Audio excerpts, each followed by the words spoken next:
Hi, I'm Marcus Jackman. I'm the pastor at Copper Hills Church in Harriman, Utah, and this is Gleanings, feasting on the Word of God in the margins of everyday life.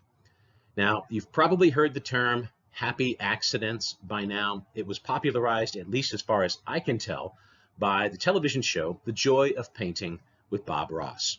A few weeks ago, my family and I, we were traveling back east, and we were in Indiana, which was Muncie, Indiana, the home of The Joy of Painting for the last 10 years. I think it was produced. WIPB, sister station to the radio station I worked at. And one of the things that has been a lasting impact from that television show is the phrase, happy accidents. Bob Ross, a very, very chill dude, would, as he painted a painting live to tape, he would, if something went wrong, he would not call it a mistake. He would say it's a happy accident.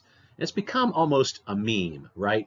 But I remember as a child watching this on public television, amazed, because the work seems to need, to me, without knowledge of how to paint, it seems like it has to be absolutely perfect. But his comfort with everything that happened came because he knew he could work with anything that happened on the canvas.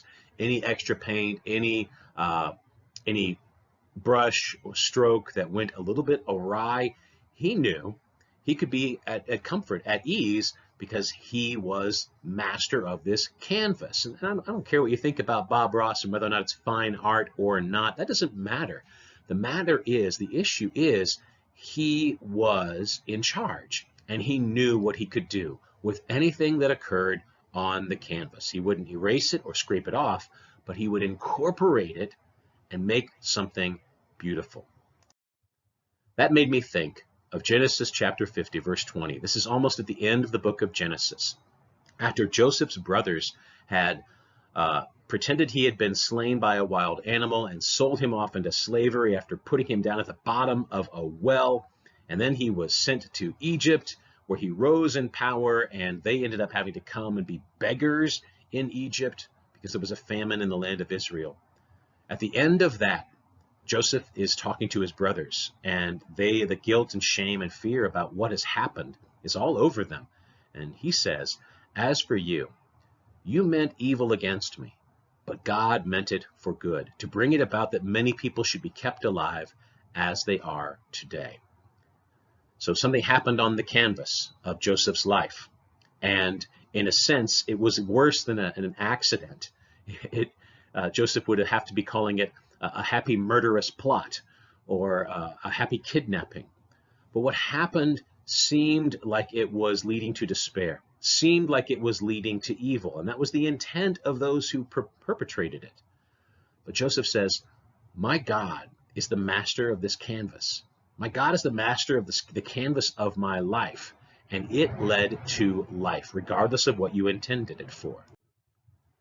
So I just want to ask you, in your life, is there something that feels like a destructive evil that's being worked against you? It's either intentional or it seems to be an accident just happening around you. There can be that fear that this is going to ruin everything. There's despair that it feels like at the bottom of that well, right? We've all been there. We've all felt that despair. But remember also, the Lord is master of your story and his grand story that he's got a place for you in.